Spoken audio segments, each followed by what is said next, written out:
Oi, pessoal. Bom dia, tudo bom? Vou me colocar aqui em cima para ficar mais fácil de eu conseguir olhar para vocês, para vocês me enxergarem melhor também.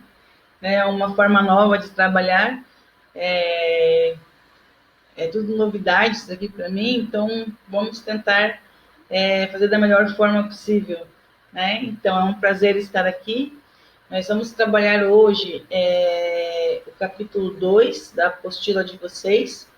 Basicamente, estou começando na página 19 da apostila, do capítulo 2, onde fala ali sobre o modelo atômico de Dalton. A parte inicial da página 1 até a página 18, eu vou gravar um vídeo posteriormente para estar falando sobre as leis ponderais com vocês. Mas, o que fala essa parte, então? Fala sobre a estrutura atômica, né? Quais foram, né? Qual foi a origem do átomo, do termo átomo, e quais foram os estudos que foram feitos ao longo dos anos para que nós chegássemos a um modelo atômico atual, né? Então, o átomo surgiu, então, com Leucipo de Mileto e Demócrito, onde, para eles, né, A vem de negação e tomos vem de partes, então o nome átomo quer dizer que não há partes, ele é não divisível. Né? Então, essa foi a primeira concepção do que seria um átomo, algo que não tem partes, que não pode ser divisível.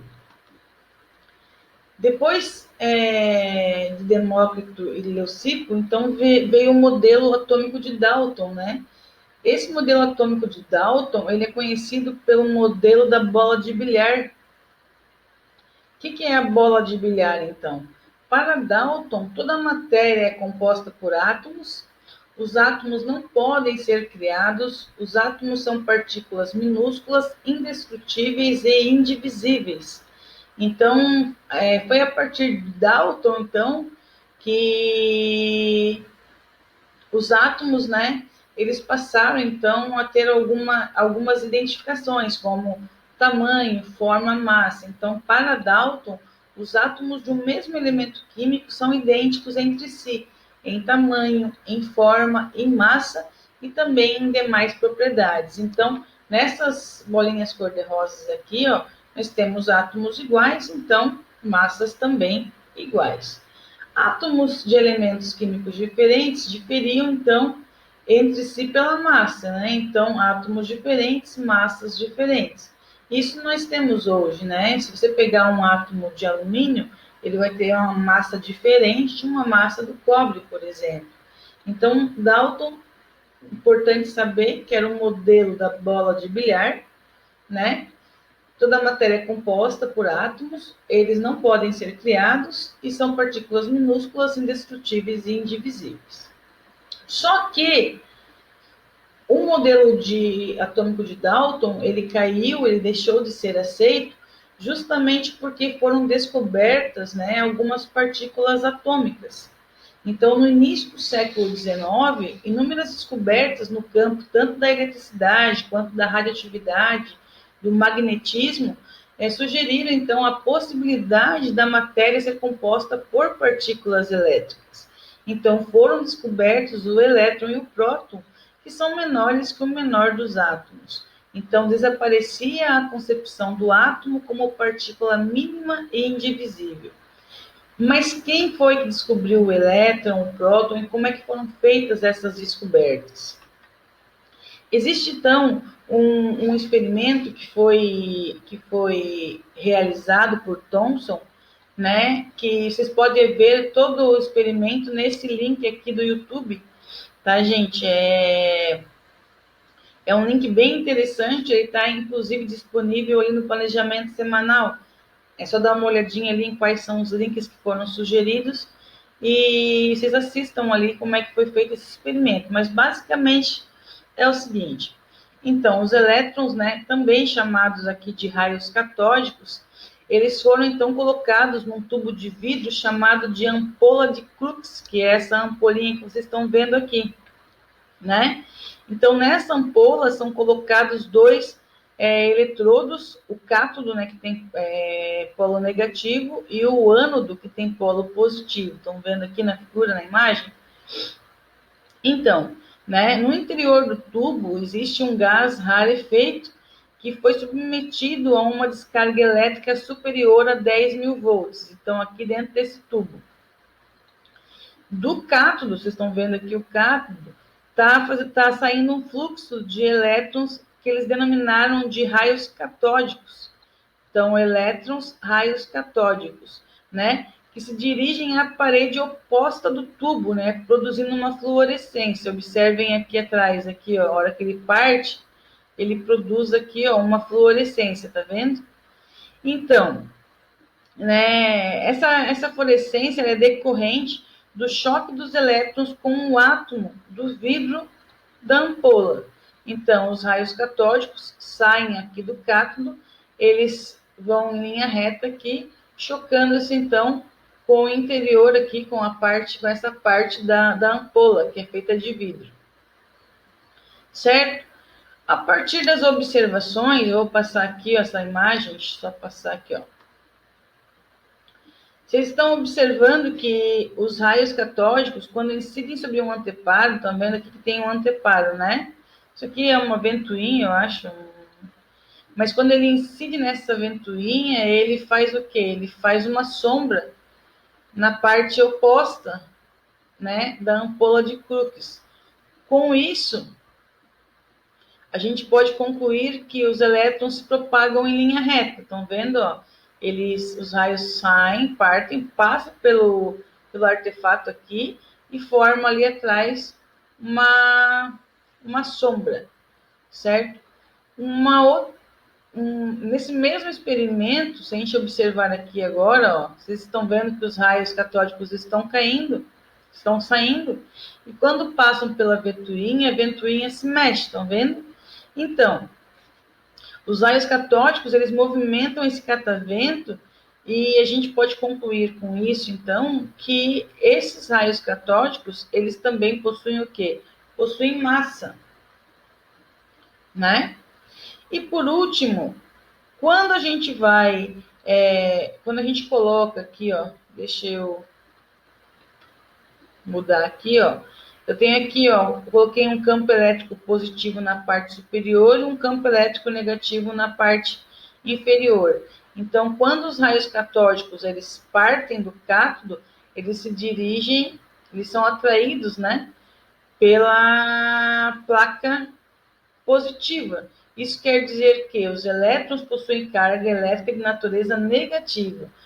Por que eu estou concluindo isso? A gente já aprendeu, né, que os opostos eles se atraem, né? Então, se eu tenho uma carga elétrica negativa, eu vou ser atraído pelo positivo, certo? Então, esses experimentos, né, com a ampola de Crookes aqui, dos elétrons, trazem essas três conclusões que são básicas. Os elétrons se propagam em linha reta, os elétrons possuem massa e os elétrons possuem carga elétrica de natureza negativa. E com isso, gente, o elétron é a primeira partícula subatômica que foi descoberta. Certo? Então, aqui nós temos também agora, ó, deixa eu só passar aqui de slide, eu tô com toda essa parte do átomo, gente, que é quer ver, ó. Esse experimento está na página 26 da apostila de vocês também, tá? Então, quem quiser dar uma lidinha ali, ó, página 26 e 27, né? Só para a gente terminar aqui essa parte dos elétrons, então, né? Além desse experimento, né, do Thomson, nós temos também um experimento feito por Goldstein, né? Que é um experimento que agora são os raios anódicos e é a descoberta dos prótons, tá? Esse é um experimento também realizado, onde foi colocado aqui um cátodo, né, de natureza negativa e um ânodo de natureza positiva. Então, gente, aqui dentro, no interior dessa ampola, né, tem uma descarga de gases rarefeitos, foi colocado, então, esse cátodo perfurado. Desse cátodo perfurado, parte, então, os elétrons, né, que são representados em vermelho. Deixa eu, aqui, ó. Estão vendo os elétrons em vermelho? Esses elétrons, eles são lançados, né, e eles se chocam com as moléculas de gás, que são representadas pelo azul claro, né, que estão contidos ali no interior desse tubo. E daí é importante perceber que quando esses elétrons, olha lá agora, ó, quando esses elétrons eles se chocam com as partículas de gases que estão ali dentro, estão vendo esses pontinhos azuis escuros? Então, esses pontinhos azul escuro, então com o choque, essas moléculas de gás, eles perdem um ou mais elétrons, originando então íons positivos, né? Que possuem, obviamente, carga elétrica positiva e são repelidas pelo ânodo e são atraídas pelo cátodo, que tem carga negativa. Então, olha lá, vamos voltar desde o princípio aqui, ó. Ó, aqui nós temos, então, os elétrons, eles foram lançados, né? Eles vão se chocar ali com as partículas de gases, eles vão perder ali, então, elétrons, né? Um ou mais, e vão lançar, então, cargas elétricas positivas, que são os prótons, né? Então, lançando, certo?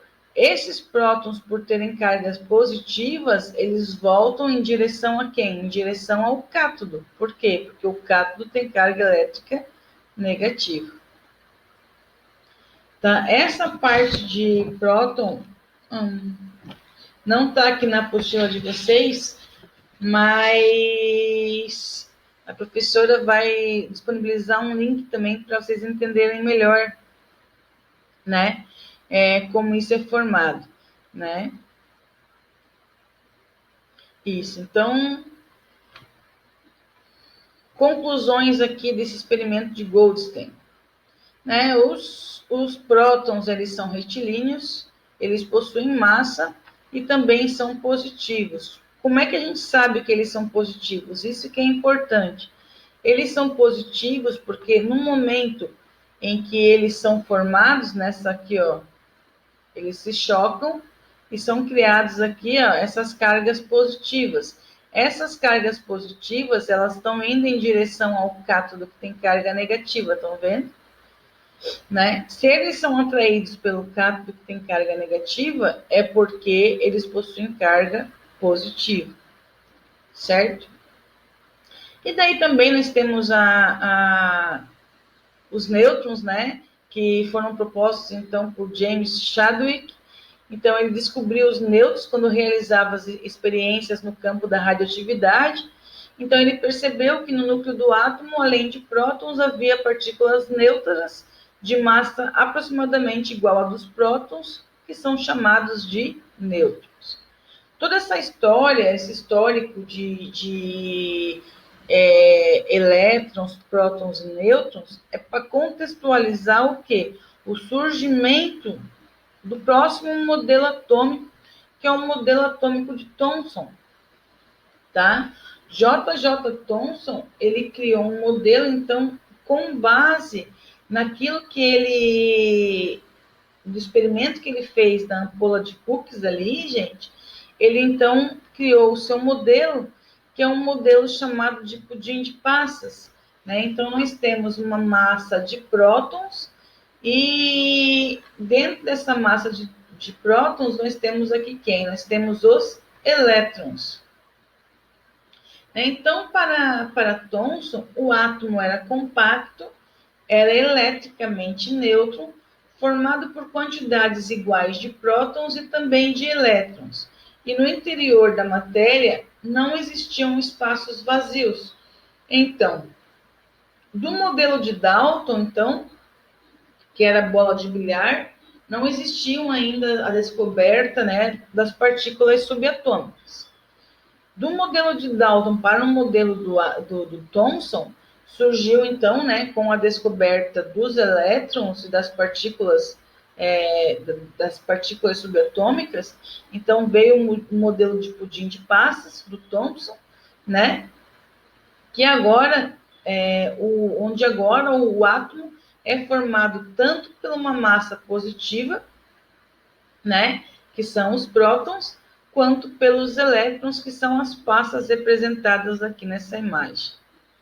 Ok? Só que observem que aqui, ó, ele fala que no interior da matéria não há espaços vazios. E essa ideia foi excluída pelo modelo atômico de Rutherford.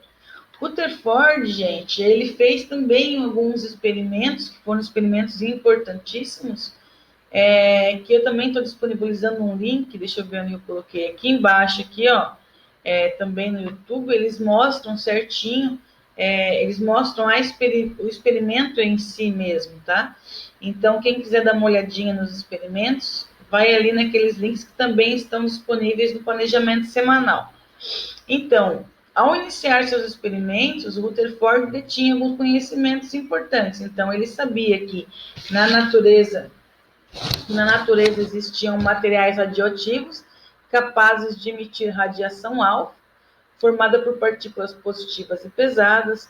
Ele também sabia que o chumbo era um material capaz de impedir a passagem de radiações e também sabia que as partículas alfas, atingindo anteparos pintados com tinta fluorescente, excitavam a tinta que emitia luz. Então, ele utilizou esses equipamentos aqui, né? Uma caixa com polônio, uma lâmina de ouro e aqui um anteparo. O que ele fez, então? Utilizando partículas alfa, né, ele bombardeou essa camada, essa lâmina de ouro que está aqui, e a observação, vocês estão vendo aqui, ó, que ao ele bombardear essa lâmina, alguns raios, não sei se dá para ver que é amarelo, mas alguns raios, eles batem nessa placa aqui e voltam, alguns raios batem na placa e atravessam a placa, e alguns raios batem na placa e são desviados, estão vendo? Tá amarelinho, tá ruim, né? Mas, então, ali alguns desses raios passam em linha reta, outros passam, mas são desviados, e outros batem na lâmina de ouro e voltam. Com isso, Rutherford admitiu que, como a maioria das partículas não sofrem desvios, devem predominar espaços vazios na matéria, né? Desta forma, o modelo de Thomson, onde o átomo era compacto, deixou de ser aceito. Com base nessas observações, Rutherford então propôs um modelo planetário, esse é o nome do modelo de Rutherford, que é formado por pequenos núcleos positivos, nos quais se concentram os prótons, e ao redor do núcleo, na região da eletrosfera, giram os elétrons em órbitas circulares. Assim, entre os elétrons e o núcleo, existem espaços vazios. Então, retomando aqui rapidamente, nós temos então Dalton, com um modelo chamado de bola de bilhar, onde o átomo é compacto, ele é redondo, ele não possuía nenhuma outra partícula, né, a não ser o átomo mesmo, é uma massa compacta. Essa ideia foi excluída por Thomson, que fez, então, experimentos, né, com a ampola de Crookes, e ele descobriu, então, os elétrons, e veio um novo modelo chamado de modelo de pudim de passas, que é o modelo de Thomson, então, né, com esse modelo, o átomo possuía uma massa, né, uma massa positiva, e as passas, elas são tidas ali como os elétrons, né, com carga elétrica negativa. Só que para Thomson o átomo não tinha espaços vazios.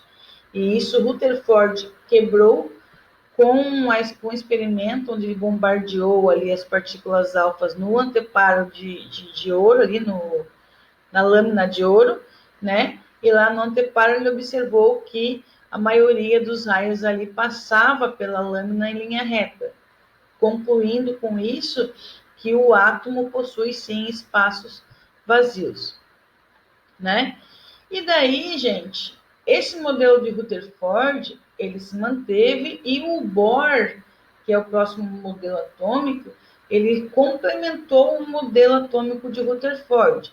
Então, ele explicou, né, e aprimorou esse modelo, utilizando a teoria, né, quântica de Max Planck, né, dizendo que a energia é quantizada. Então, aqui começam a aparecer aqueles níveis de energia que nós estudamos lá no 9º ano, lembram do K, L, M, N, O, P, Q, os 7 níveis de energia?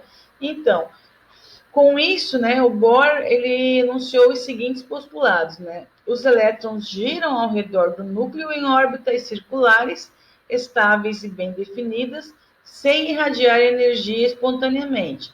Absorvendo energia, o elétron salta para uma órbita no nível de energia superior. Nesta posição, ele vai ficar estável e retorna para uma órbita menos energética, emitindo o que ele chama de fóton, né, um quantum de luz. Então, esse daqui é um modelo com níveis de energia, onde nós temos um núcleo e aqui é a eletrosfera, né, com as suas camadas, com seus níveis de energia, certo? Então, existem 7 níveis de energia. Estes níveis são designados pelos números quânticos principais, de 1 a 7, e eles são designados também pela letra K, L, M, N, O, P e Q, certo? Aqui eu vou deixar para a próxima aula, tá, gente? Mas então é isso, né? A gente tem aí, de uma forma geral, os principais modelos atômicos. Nós vamos ver daqui a pouco que é na próxima aula que eu vou gravar, que esses modelos eles evoluíram, tá? Eles não ficaram aqui em Bohr, né? Tiveram outros estudiosos, né? A gente vai ver isso porque vai surgir um momento que nós vamos estudar os números quânticos. Mas até lá, que é a apostila 3, vamos ficar por aqui então, certo?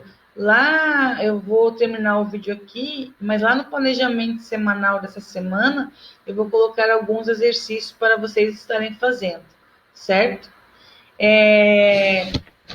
Essa apostila, gente, é basicamente essa parte de modelos atômicos. O próximo vídeo que eu vou gravar ainda hoje, daqui a pouquinho, vai ser sobre as leis ponderais, que é a parte inicial da apostila, que fala ali na página 13, a natureza nada se cria, nada se perde, tudo se transforma. Essa é a famosa frase de Lavoisier. Então, vou começar ali com os experimentos de Proust, Lavoisier e Dalton, certo? Um beijo para vocês, se cuidem e até mais.